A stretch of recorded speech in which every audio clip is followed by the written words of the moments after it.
Transnational Histories of Corruption in Central Southeast Europe is a European Research Council funded research project by the European Union. It started in 2023. It will run for 5 years until 2028. The research is hosted by the Europe College Institute for Advanced Studies in Bucharest for the entire period. Transnational Histories of Corruption reunites a team of 10 researchers, more experienced researchers, but postdoctoral younger researchers as well.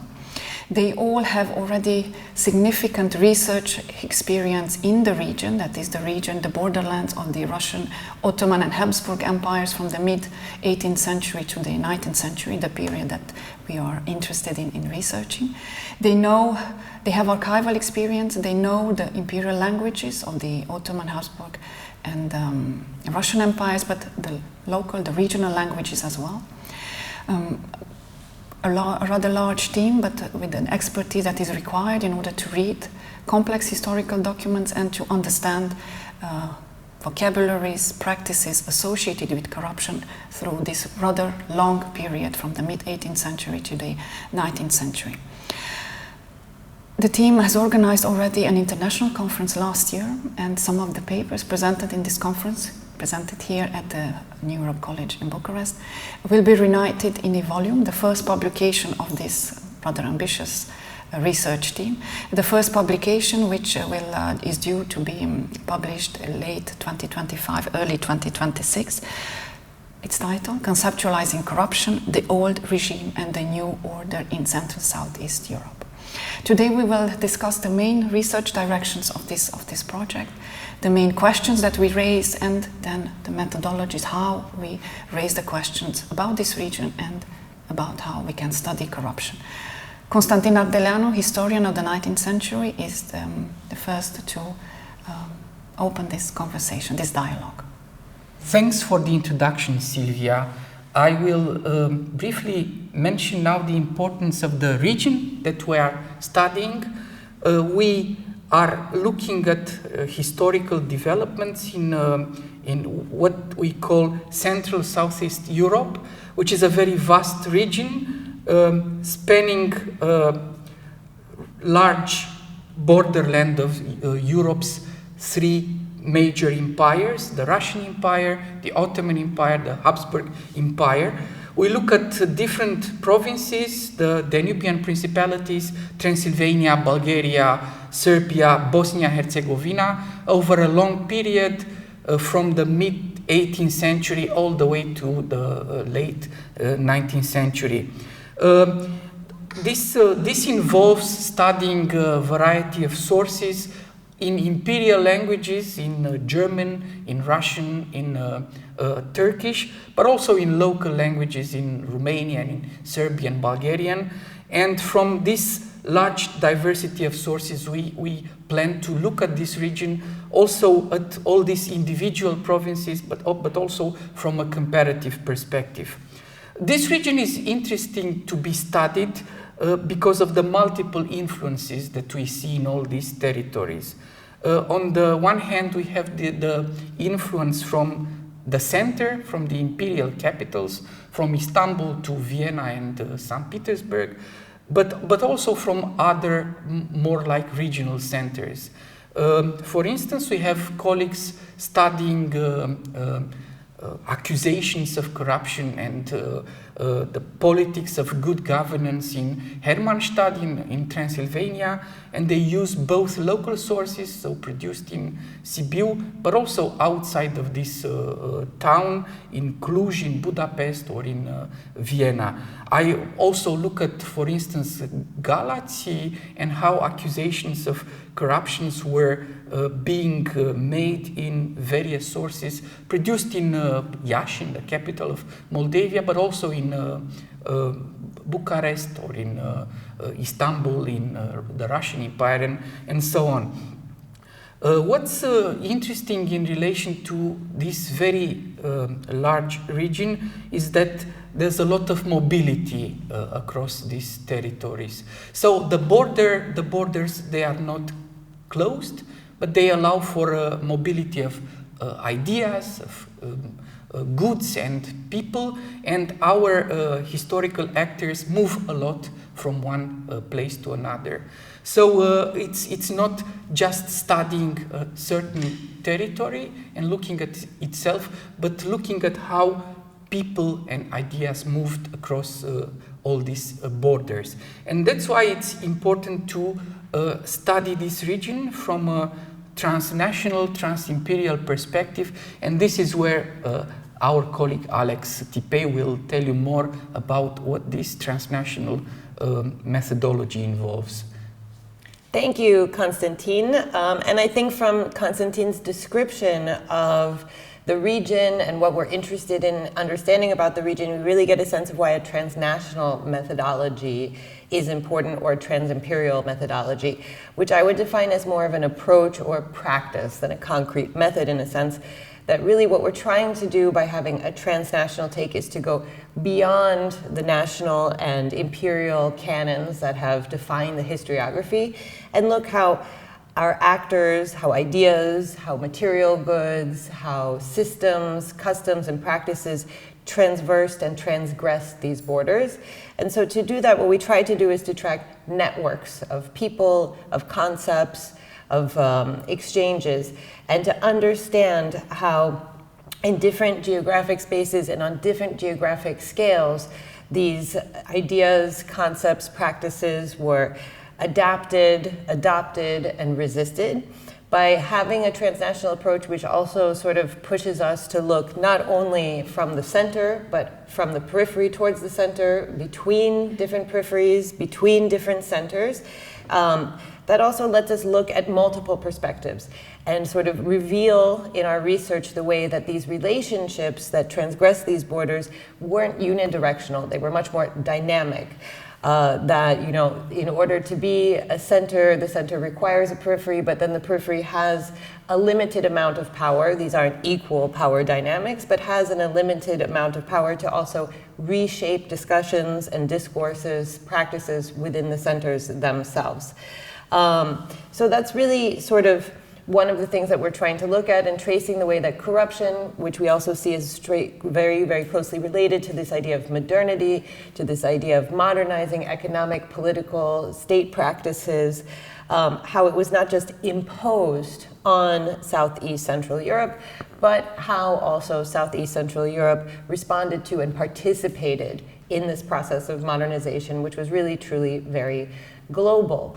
And with that, I'll let Andrei talk a little bit more about how we use not only a transnational approach, but also a semantic, historical semantic approach to explore our case studies as individuals and as a group at large. One of the core approaches through which we investigate our source base in this project is historical semantics. By this I mean to say that we're interested in how words change their meanings over time, or rather that they retain a stable meaning, and how these words are not simply words but also function as concepts with a social and political value. This means that they have contested meanings, and that the area of contestation can stretch far beyond a simple local, say regional linguistic context, but may be embedded in even far broader histories.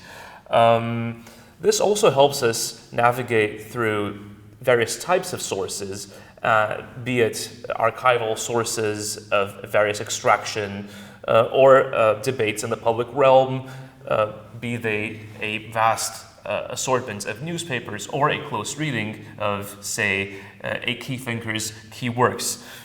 This, on the other hand, links to the other significant approach that carries weight in our methodology, and that is a microhistorical approach.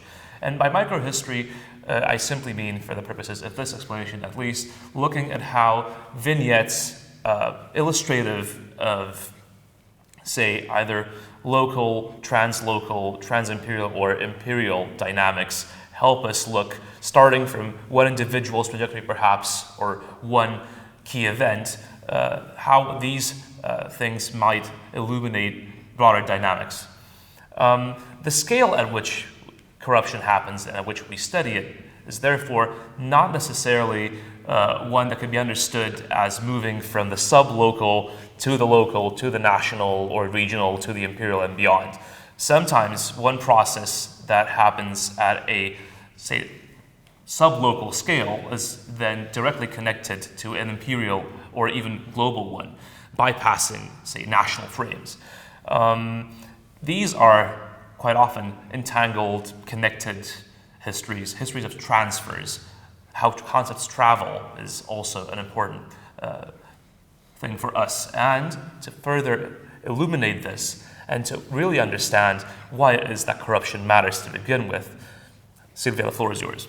Central Southeast Europe has been associated over the centuries to backwardness, lagging behind modernity, and quite often some historical actors in the past, even today, then scholarship and research, identify as causes for this lagging behind to modernity and modernization, identify as cause corruption. Well, within this project, Transnational Histories of Corruption, we would like to show how corruption has a history. It's not endemic to the region. Corruption is a historically produced object in the region, like elsewhere in Europe and globally. And this is fascinating to look how, from a perspective of a constructivist reading of corruption, we can highlight how historical actors in various regions, historical periods, how they themselves understood corruption and deeds, actions, practices they associated with corruption. So what is today corruption was not similar 100 years ago and even less 200 years ago. This is the starting point of our research and our constructivist reading on corruption. We want, in other words, to include the region not only in historiographical conversations about how corruption was constructed, but at the same time we would like to show that, well, the region, these borderlands of three empires in Central Southeast Europe, were fully part of modernity and modernization processes. And corruption, studying corruption, the vocabularies, historical actors associated with corruption, and then practices that historical actors associated with corruption is an entry point. In fact, is an avenue, it's an important avenue that helps us show that Central Southeast Europe, once again, was fully immersed in modernity, modernization, and tuned to the major debates that were taking place across the European continent and far beyond. We investigate as a team, as a rather large team which has significant expertise in reading imperial and local languages. We investigate older understandings of corruption, how they might have survived, how they might have transformed from the mid-19th century to from the mid-18th century to the end of the 19th century.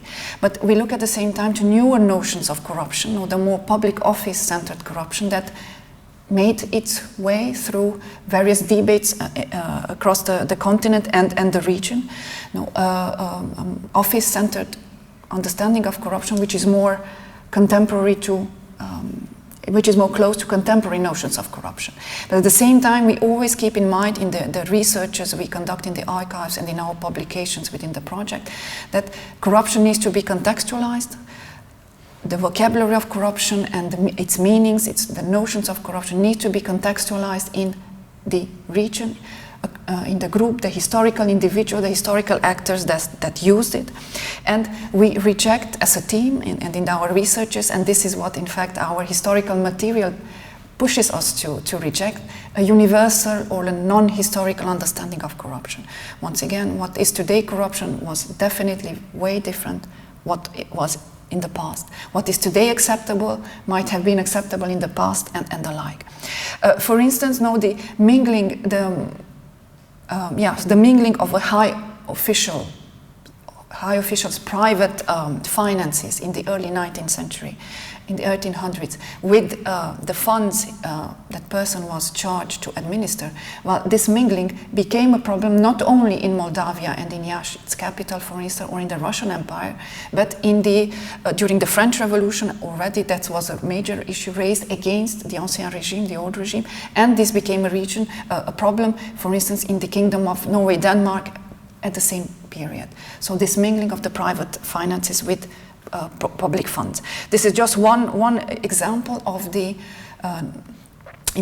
salience of corruption debates had have had already back then in this crucial period of the 1800s, during the age of revolutions that we will talk more about, in this conversation.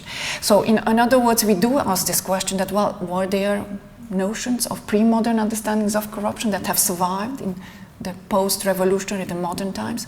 Was there a transition? Were there continuities, discontinuities of older understandings of corruption, more morally, religiously based understandings of corruption as degeneration, and or a more recent early 19th century understanding of corruption related to public office, so the public behavior of public officials and their conduct in the public realms.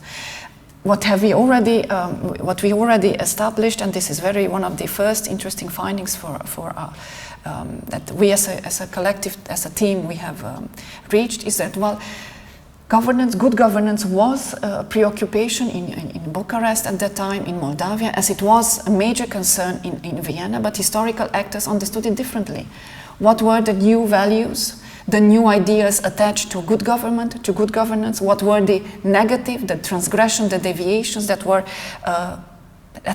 discarded and criticized by the historical actors? So, in other words, we historically look into debates, controversies over corruption. If there was no denunciation, controversy over corruption, then there's no historical object for us to study. If we were to summarize our main questions. And what is fascinating is to look at the various historical actors, yes, quite often part of the elite because they are more easily documentable, but lower social categories as well employed a vocabulary of corruption that was for them increasingly central in their daily lives, but in the public lives as well.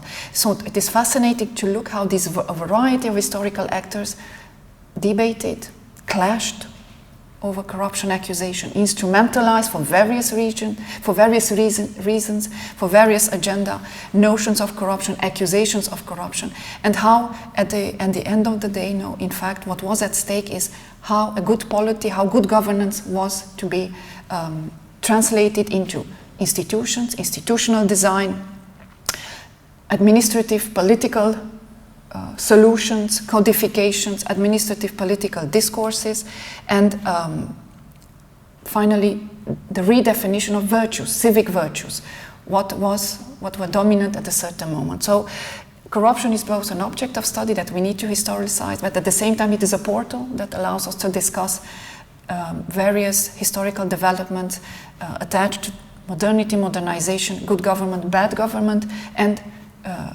even social change in Central and Southeast Europe. We have, as a team, conducted several focused and zoomed-in type of researches that include the three empires, the Habsburg, Ottoman and Russian empires, and the various territories that are in turmoil, that underwent since the mid-18th centuries significant changes. And one of the very fascinating study cases is indeed the Greek state, the Greek lands part immersed in the Ottoman Empire, trying to emancipate politically themselves from the Ottoman Empire, and then Greece reaches its statehood quite early in the region. And we have team members, Alex Tipei, has already looked into how the language of corruption and anti-corruption was crucial to this transformation of Greekness from an imperial setting to an incipient nation-state situation. So Alex Tipei, please share with us your findings so far. Yes, just to give you sort of a first sort of little insight into some of the case studies that we've been tracking. Right now, I'm sort of working on a piece about the idea of how corruption can be used to both critique political regimes and construct them. So to do this, what I'm doing is comparing through a close textual semantic reading of two texts written by Alexandros Mavrokordatos. Mavrokordatos was the son of a prominent family in the Ottoman Empire who was born in Istanbul and then started his political career in Bucharest before going into self-exile in Pisa and later Geneva, and then came to Greece to fight in the War of Independence in 1821, where he became a prominent political figure. Throughout this whole period of his early career, because his career goes on much longer, Mavrocordatos put forth a pretty consistent idea of what good government is and what deviation from that is. So for him, good government consisted of administrative efficiency, good financial policies, a separation of powers that included a court system, a functioning judiciary, and also a modern disciplined military. So in one of the two texts that I'm looking at, one that was written in 1820 and sent to Frederick von Gens, Prince Metternich's right-hand man, Mavrocordatos talks about the Ottoman Empire in his Coup d'œil sur la Turquie, where he wants to show that the Ottoman Empire is declining, is corrupt, and he uses this matrix of what good governance is to explain it. So in this context, there is a multiplication of bureaucratic and administrative positions, and therefore that is proof that there's avarice, that the empire is not modern, and that it is prone to abuses, right? There's no set financial policy, and that allows people to engage in practices such as tax farming and enrich themselves, creating a real sort of, blurry line between everything that is public and private finance, public and private money. Likewise, there's no judicial system to help rein in all of these practices. He talks about how it's a non-functioning court system that the Ottomans have during this period. And finally, he really tickets the military with lacking discipline. So what's really interesting about this is that about 6 years later, Mavrocordatos writes another essay that's published serialized in a Greek newspaper. And this is in the lead up to a national assembly that he hopes to participate in. So he offers a similar critique of the Greek state. Again, there's a multiplication of administrative offices, but in the case of the Ottoman Empire, this administrative multiplication stemmed from essentialized Oriental qualities that were innate to the Ottoman administration in Mavrocordatos' reading, whereas in the Greek case, this is a question of political inexperience. Similarly, there's no functioning court system, but this is a question of learning about court systems. So he suggests that his co-citizens go off and read a couple of important French texts, and then they will understand better how to have a court system and the value of a court system for good governance. He also urges, his co-citizens to come up with a more concrete sort of budget plan, and that they need to learn how to put the public interest first. So in this case, as in the case of the military, where here again too, he sees the military as undisciplined and unmodern, this is a question of education, of further, contact with more modern practices, of disseminating these practices throughout society. And so this critique helps him construct a state.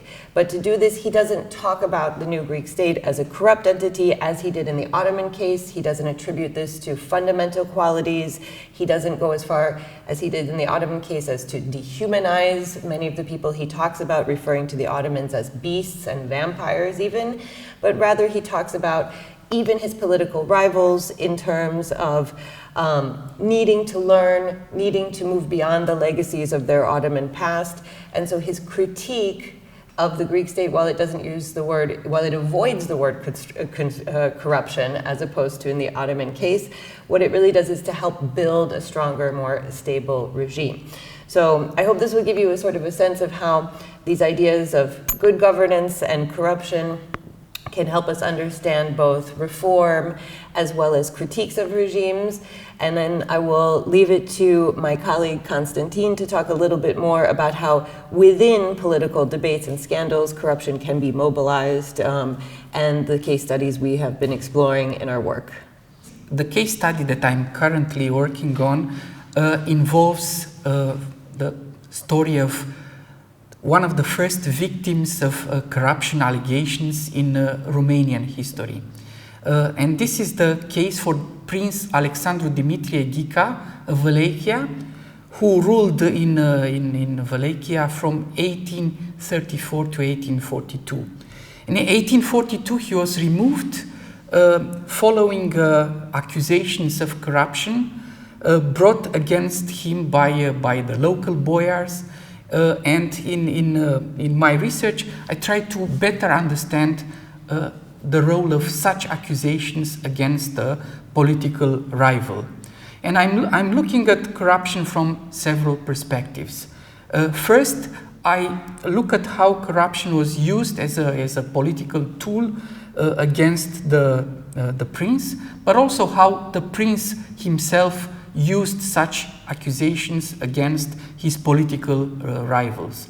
So I look at the role of such accusations in the Wallachian political discourse in the 1830s and especially in the early 1840s.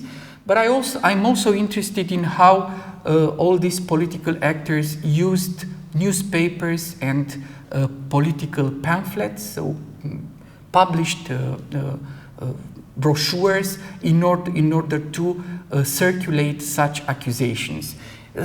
So I'm trying to better understand why they used such ways of bringing accusations of corruption against their political rivals. I look at all these accusations in several newspapers published in this period, both in Wallachia, so the incipient Romanian press, and equally in newspapers published in Transylvania, in Brașov and Sibiu, in the Habsburg Empire and in Germany, the most important venue being the Augsburger Allgemeine Zeitung, and also in newspapers published in France. And I try to see why they used such newspapers and what's specific in each specific case. For instance, this Allgemeine Zeitung was one of the major European venues for publishing reports from the various parts of Europe, and political actors in the principalities used this newspaper in order to make accusations of corruption against their opponents. I'm also looking at the audience for such accusations, because one important aspect is to see that they were not only looking at local audiences, but also at European audiences. They were making such allegations that were as important for a local, domestic public, but also for European statesmen. They made these accusations knowing that they would be used against the prince by the governments in the Russian Empire, in the Ottoman Empire, and in the Habsburg Empire. I use several important concepts. I'm interested in publicity, which was used a lot in the 1830s and 1840s, alongside public opinion, and I'm interested to better understand how concepts related to transparency, public good governance were used in order to show that Ghica, in my case, was a bad ruler that had to be removed because he was not governing the country for the people. And another important dimension of this research is that such accusations were brought not only against the prince, but also against the imperial power that supported him. For some, this was the Russian Empire, so saying that Ghica was corrupt meant that the Russian Empire was corrupt, and vice versa. Other news outlets related Ghica to the Ottoman Empire, saying that he was corrupt because of his Ottoman legacy. So I use the case of Alexandru Dimitrie Ghica to showcase the increasing role of accusations of political corruption used as tools in order to, as it was the case, to bring to the downfall of the prince. And such situations are not uncommon in the different case studies that we have. And similar accusations of corruption will be also mentioned by my colleagues, such as Andrei.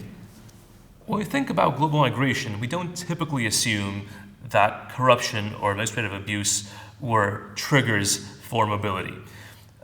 This is something that is not very present, in fact, in the literature to date, which is rather surprising on the one hand.